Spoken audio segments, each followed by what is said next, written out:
What's going on, guys? This is Sam, and we haven't talked about the Face ID enabled iPad Pros coming later this year in a second, and a new report from Takara talks about those in addition to new display technology possibly going into the 6.1-inch LCD iPhone.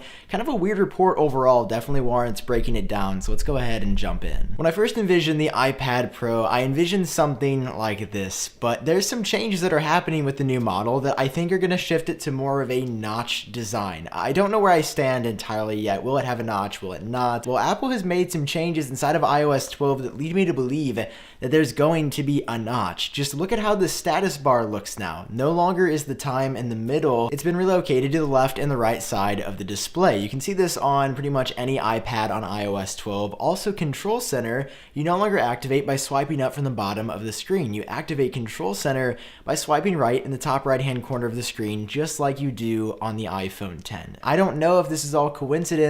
I don't know if Apple's just making these changes arbitrarily or if they actually mean something. My gut says they probably mean something. There could very well be a notch on the Face ID enabled iPad this year. And a recent report from Takara also provides some context on what direction this iPad could be going. The biggest change? No headphone jack. Takara reports that both the 12.9 and 10.5-inch new iPad Pros coming later this year will not have a headphone jack. And also in the box, there's not even going to be a headphone jack to Lightning adapter. Only port of connectivity on here will be the smart connector in addition to the Lightning connector, which is really interesting. And I think that's going to be a pretty big change. Looking back at the iPhone 7, Apple made a really big and bold statement there, but since then, they haven't really done anything. We haven't seen MacBooks drop the headphone jack. We haven't seen iPads drop the headphone jack. We haven't seen the iMac Pro or iMac drop the headphone jack.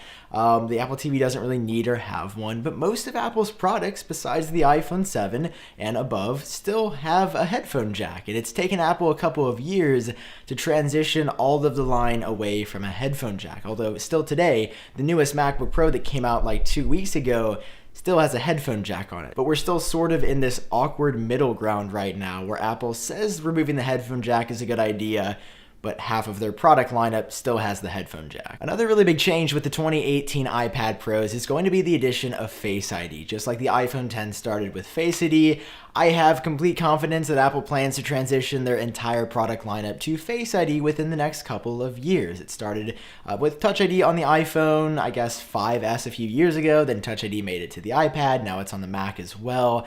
I see Apple adding Face ID to all of their products over time, just like they did with Touch ID, because it's, I think, a superior form of authentication, and overall, the vast majority of people that use Face ID really seem to like it. Now, because Face ID is coming to the new iPad Pros, you're also going to get the other Face ID gimmicky features to go alongside it. So in addition to being able to unlock your 2018 iPad Pro with your face, you're going to get Animojis. Bloomberg reported this a number of months back. There's going to be a new Animoji picker on the iPad, new Animojis to choose from.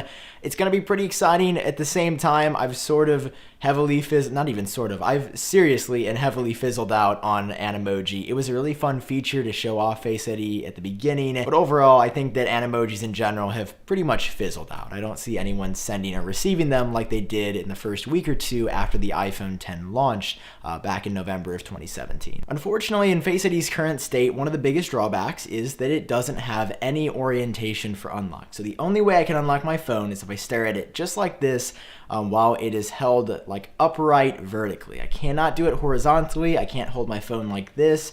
Just doesn't work, unfortunately. You can't even do it upside down, like anti-vertically. It still just doesn't really do anything. Back in May, we had heard a rumor from Takara that said that iOS 12 would support vertical in addition to horizontal unlock when you are using Face ID. Mark Gurman, very well-respected Apple reporter, chimed in on Twitter, said this is actually just for the new iPad Pros coming. Well, it's now July of 2018, and Takara is now reporting that the iPad Pros coming later this year will only support vertical unlock for Face ID. Now, on the iPhone, that's not that big of a deal because you use your phone.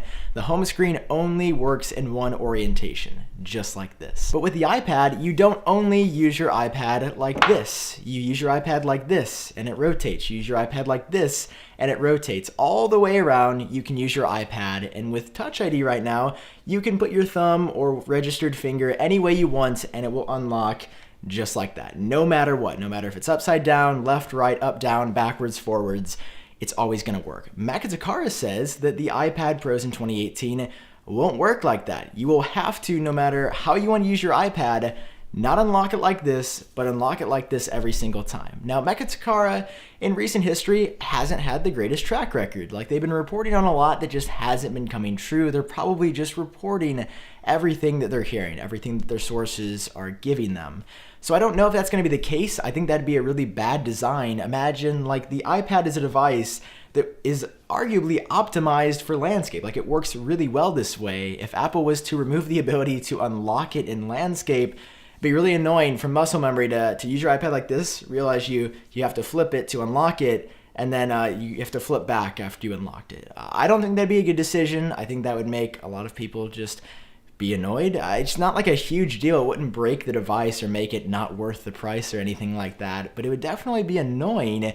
And for a company like Apple, who is so focused on details and how the smallest things look and work, it'd be kind of a weird change. So I'm really hoping there's not a lot of weight behind that report, but the report goes on to talk about the smart connector as well. It goes as far as to suggest that the keyboards that come with the new iPads won't work in horizontal mode. Like, the smart connector will no longer be located so that it's recommended or situated so you have to use the iPad horizontally, but that the smart connector will move closer to the lightning connector. And the lightning connector is here on the bottom in a vertical orientation, insinuating that the next 2018 iPad Pros, when you use them, could have a keyboard on the bottom and you would be using them in landscape like this rather than in a horizontal fashion, which would also be really weird. Like, imagine a MacBook Pro with a vertical display. It would just be really strange and really weird. And once again, like, I hope that none of this is true, because it just sounds like this would make a pretty bad product overall, which is not up Apple's alley in general. Now, in the same report from Makazakara, they also go on to talk about the 6.1-inch LCD iPhone, which makes me question the validity of all of this once again, because it's weird to combine a lot of information about an iPad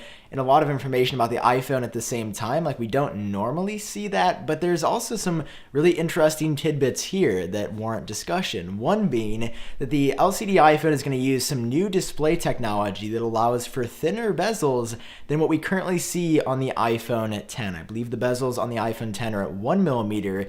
This new full LCD display technology would allow them to go thinner than 1mm, which, if you've been paying attention to the rumors, isn't what we've been hearing for the LCD iPhone 9 at all. We've been hearing iPhone 9 is actually going to have slightly thicker bezels because of the LCD screen than the iPhone 10 second gen and the iPhone 10 Plus, what I'm calling the iPhone 11 and the iPhone 11 Plus. All of these details together are a little bit strange, because it would be weird if all these factory CADs had leaked showing thicker bezels on the iPhone 9, and all of a sudden this new display technology allows for smaller bezels than the iPhone 10, not thicker. I think it'd be great if Apple could put thinner bezels on the LCD iPhone 9, but then making a brand new design for a cheaper iPhone would be weird, because then wouldn't you be drawn to this thinner bezeled phone than a thicker bezeled second gen iPhone 10 or iPhone 10 Plus? It seems a little bit counterintuitive for Apple's product pricing strategy if the LCD model in the end will be the cheapest. But still, the report does not end there. When still talking about the 6.1-inch LCD iPhone, I reported yesterday on another report from Barron's saying that because of production issues, the 6.1-inch LCD iPhone 9 wouldn't be launching until October.